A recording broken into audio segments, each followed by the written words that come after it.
Vamos lá, gente, vamos lá, porque agora eu estou vindo aqui para esse meu cantinho, que vocês sabem que eu amo, que eu estou tendo enorme prazer de receber aqui no nosso estúdio Elton Luiz. Que honra, que honra, obrigada. Eu sou sua fã. Que isso? Eu que sou fã. Que tá lindo isso aqui, né? Não tá gostoso? Tá muito bom. É a nossa casinha, é a nossa casinha. E você é o primeiro convidado dessa mesa. Ah, não acredito, sério. Olha que honra, olha Obrigado. que delícia. É muito bom. E a gente vai falar, porque o Elton, gente, o Elton tem a característica de ter uma sensibilidade para fazer reportagens que falam de gente. De ser humano, de comportamento. E com essa história de pandemia, tá todo mundo meio doido, né? Tá todo muito maluco, tá todo muito confuso. maluco. Viu as crianças ali, a psicóloga falando, as crianças estão tristes, ela usou essa expressão. Quando ela falou isso, eu fiquei triste. Você né? ficou? Ah, fico, porque é uma psicóloga que é uma pessoa que está acostumada a lidar com esse tipo de situação. Poder dizer, as crianças estão tristes, é porque realmente as crianças estão tristes. Isso nos deixa tristes. Né? Porque que geração que vem pela frente? É isso que eu vou conversar com o Cortella daqui a pouquinho. Mas de você, eu quero saber o seguinte, você foi ver a vida das pessoas nessa confusão de lazer e trabalho. Lazer e trabalho. Tem como ter uma... Olha, até aqui é lazer, daqui para frente é trabalho. Tem como ter essa diferença, essa distinção? O que você viu? Pelo que deu para observar, poucas pessoas. Muita gente confundiu tudo. E quem trabalhava numa situação tranquila, com horários, os especialistas que a gente vai ver daqui a pouco na reportagem me disseram que existem fronteiras. E realmente existe fronteira. Você sabe que você começa um determinado horário para trabalhar e termina um determinado horário, ou estende um pouquinho e tudo bem. Mas a partir do momento que você traz o trabalho para a sua casa, muitas pessoas não sabem lidar. Não conseguiram ainda manter essa fronteira entre o que é lazer e o que é o trabalho. E aí mistura tudo. E daí mistura tudo. E aí você acaba com essas fronteiras. E aí começam as preocupações. E com certeza deve começar também cobrança, né? Porque aí no momento que você está de lazer, você fica assim, caramba, será que eu posso estar de lazer? Será que eu posso descansar? Marquinhos, isso não vale para você, tá? Você tem que estar sempre ligado. Por favor. Eu incomodo a vida dele o dia inteiro. Prometo que isso vai passar. Daqui para frente, com o jornal mais tempo, eu vou diminuir a incomodação. Estou brincando, gente. Estou tentando relaxar para um assunto que é muito sério. Para um assunto que está trazendo transtornos e complicações na vida de muita gente, não é isso? Tem um exemplo em casa. Você? Sim, tenho um exemplo em casa. Até quando eu estava conversando com a esposa e a gente estava conversando, eu disse, olha, você... Quando eu comecei a fazer a matéria, eu falei, eu posso te usar como exemplo? Ela, não, pelo amor de Deus, não me usa como exemplo. Mas agora a gente estava conversando enquanto estava tomando café e ela falou, tá, pode me usar como exemplo. E realmente ela se incomoda com o fato de ficar relaxada assistindo televisão. Ela acha que não pode. Ela acha, eu estou sendo inútil. O que eu estou fazendo aqui, parada, o que vai acrescentar na minha vida? Eu falei, vai acrescentar que você está relaxando. Aí ela, é verdade, preciso relaxar. E daí não, até para pensar que tem que relaxar, ela está preocupada e está tensa. Exatamente. Ou seja, ela não está relaxando. Exatamente, ela não está relaxando. E ela disse, poxa, isso eu preciso rever, porque outras pessoas passam por isso. E muitas pessoas passam por isso. De se sentirem inúteis. Né? De se sentirem, ao fato de estar só sentadas, tranquilas, relaxando, elas se sentem mal. Elas falam, nossa, eu estou sendo improdutivo ou improdutiva, não é? Ou seja, é delicada a situação. Com certeza. E a síndrome de Burnout, que está aumentando, já há pesquisa sobre isso, que é uma síndrome do excesso de trabalho, né? Que as pessoas se sentem pressionadas, o excesso de trabalho, está aumentando. E outras pesquisas estão sendo desenvolvidas que a gente só vai ver o resultado daqui para frente. Vamos ver a reportagem? Vamos lá.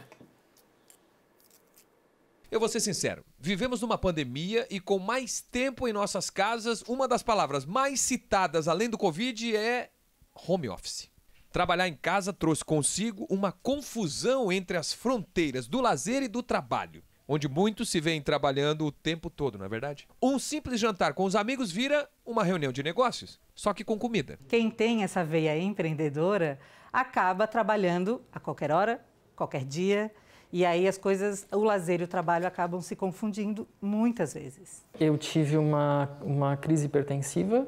Eu acho que só não morri porque eu estava num ambiente hospitalar. Minha pressão foi a 22/10, é um absurdo. Eu tive uns problemas no pescoço porque eu andava muito tenso. Né? E aí isso começou a me ligar um sinal de alerta. Assim. Com a tecnologia à nossa disposição 24 horas, não percebemos mais as fronteiras necessárias para o nosso bem-estar. A pandemia e a tecnologia, a gente pode dizer assim, fazendo uma brincadeira, até que juntou a fome com a vontade de comer. Essas fronteiras, elas ficaram muito difusas nesses últimos meses. A gente não sabe mais quem nós somos, de fato, ou aquilo que faz parte da gente, da nossa constituição como ser humano, e aquilo que foi agregado a nós por conta dessas expectativas da sociedade de uma hiperprodutividade extremamente necessária, entre aspas, e coloco bem entre aspas esse necessário, porque isso faz com que a gente se sinta na obrigatoriedade de se tornar um ser produtivo. Nesses últimos 7 meses, várias vezes eu fui da euforia de uau, estou produzindo, estou conseguindo produzir, para um abismo de meu Deus, eu não sei mais o que fazer. Foi um momento muito delicado. Assim, agora que eu estou conseguindo retomar um certo equilíbrio, mas inúmeras vezes a ansiedade falou mais alto. Tudo nessa pandemia é novo. E ser novo não significa que é bom. Pela primeira vez, a humanidade precisou ficar isolada em casa e, sem saber direito o que estava acontecendo, mergulhamos no trabalho. Mergulhamos? Você não sabe se você está mergulhado no trabalho, se esse trabalho, ou afogado nesse trabalho, né? Porque você pode mergulhar e nadar a favor da corrente para fazer com que todos esses elementos te auxiliem a conseguir algo, ou então você pode, de fato, afogar-se naquilo e não conseguir sair como uma pessoa transformada do seu próprio processo, né? E com a chegada da pandemia, ganhamos mais liberdade para trabalhar em casa. Será? Eu converso com várias pessoas e vejo que tem pessoas assim que estão trabalhando mais. Eu tenho amigos professores que estão dando aula de casa e eles dizem que tem muito mais trabalho nessa forma do que se estivesse em sala de aula. Talvez você tenha se identificado com a Manu ou com o Tiago. Quem sabe ainda não se deu conta de que esse modelo de produção sem limite pode trazer malefícios rapidamente. O que isso representa para a nossa mente? Nós estamos vivendo esse furacão que está já durando o ano inteiro, né? E não se sabe quando é que ele vai acabar. E isso vai trazer, certamente, algum tipo de consequência negativa. E aí você me pergunta, é possível identificar se eu cheguei nesse nível? Não é tão simples assim. Por que aquela loucura? Eu acho que é a grande pergunta que a gente ainda não conseguiu responder. E, infelizmente, a gente vai ter que passar ainda por um período longo de pandemia e de aprendizado para poder te responder essa pergunta. Olhar para si, observar sua rotina, são algumas maneiras. Tiago só se deu conta quando saiu da zona de conforto, que na verdade já não era tão confortável assim. Eu já trabalhei home office há algum tempo, as pessoas também não estão acostumadas, né? As pessoas trabalham na mesa da sala, por exemplo. A gente tem que ter um espaço para... Eu, por exemplo, aqui meu escritório é em cima, então eu consigo separar as coisas, né? O horário de trabalho, eu subo, lá em cima é meu trabalho. A hora que acabou o trabalho, eu desço e não trago o computador para baixo, assim. Uma coisa que eu aprendi agora, assim, né? Porque era aquela coisa assim, às vezes eu... 9 da noite, tinha uma ideia, a gente trabalha com criação, não é assim, sentou e a ideia vem, né? Então, às vezes, 9, 10 da noite, vem uma ideia, eu pegava o computador e ia trabalhar. Hoje em dia, eu anoto, às vezes no celular mesmo, no bloco de notas, anoto alguma coisa, alguma palavra-chave que me lembre aquele pensamento que eu estou tendo, e amanhã, em horário de expediente, eu vou fazer isso. E parece que o assunto está tão sério que estudos estão em andamento sobre as consequências futuras nos seres humanos. A gente está comendo mais, a gente está bebendo mais, a gente está fazendo menos exercício, né? A gente está se movimentando menos, né? A gente está dormindo errado, muitas pessoas estão dormindo errado, né? Algumas dessas pessoas estão com a rotina prejudicada, né?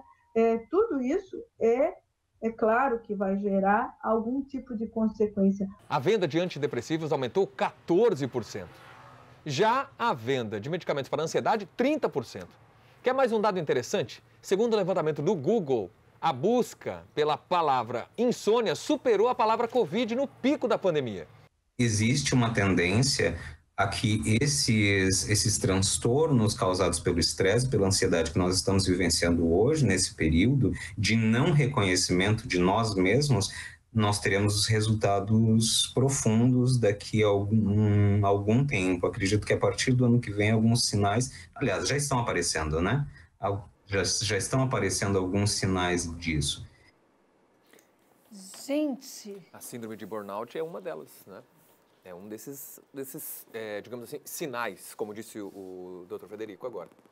É complicado, Márcia, se a gente não levar a sério e não refletir sobre o que essa pandemia está causando em nós, que é o que com certeza você vai abordar com o Dr. Cortella daqui a pouquinho, Sim.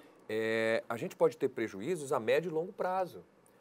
Não só físicos, mas mentais principalmente, né? E aí vem a questão das crianças, vem a questão dos mais velhos e vem a questão desse excesso de trabalho, que é a hiperprodutividade de estar produzindo o tempo inteiro, porque eu estou em casa e não respeito mais as fronteiras. Porque um simples jantar com amigos vira um jantar de trabalho. Eu não falo mais de lazer, eu falo de trabalho o tempo inteiro. E cobrança, né? Eu acho que isso é muito complicado. A autocobrança eu acho que é mais complicado ainda. Sim. Né? A gente mesmo Muito. se cobra e não consegue ficar feliz e acha que nunca está no caminho certo e que nunca está fazendo aquilo que podia ter feito e nunca está feliz. E nunca está feliz, e nunca está 100%. E aí vem uma série de fatores que o excesso de pessoas em casa também, da pandemia, sim, não é? Sim. Em que você começa a tentar fazer as fronteiras mínimas dentro de casa, ou seja, gente, eu preciso trabalhar, mas daí tem uma criança correndo lá, tem A irritabilidade. a irritabilidade, o papai ou a mamãe. Você sabe que eu vou trazer aqui um bate-papo com uma advogada especialista em família. Opa, Você quero não tem ver. noção como aumentou o número de separações, gente. É sério. Ela, verdade. Não, você tá rindo? Não, mas gente, é pra chorar. Eu ia dizer, é pra chorar. No meu caso, tá tudo bem, graças a Deus. Obrigado, amor, beijo. Mas Não, mas, tem muita gente eu acho brava. que você tá certo, tem que rir pra gente não chorar, então. Tem que. Gente, é muito sério isso. Aumentou o número de separações absurdamente. Eu tenho não é teoria, mas é uma frase para isso, um pensamento, que você passa a se conhecer a partir do momento que você convive mais. E é o que está acontecendo E é o que está agora. acontecendo, porque a gente meio que se enclausurou, né? A gente entrou no nosso casulinho. Mas aí e tem ficou. o seguinte, está convivendo mais, o que a princípio poderia até ser bom, mas aí está convivendo mais com todas essas pressões que a gente falava há pouco. Então, Todo é porque não é contexto. uma convivência maior por vontade. Não é porque você tirou aí, ó, eu vou ficar 6 meses com a minha família, Isso. eu vou curtir porque eu quero. Porque Período eu quero. sabático. Sabático. Ou não é porque você foi viajar de férias, Sim. é porque você é obrigado a ficar em casa, é porque você não pode sair, é porque você tem que trabalhar de casa.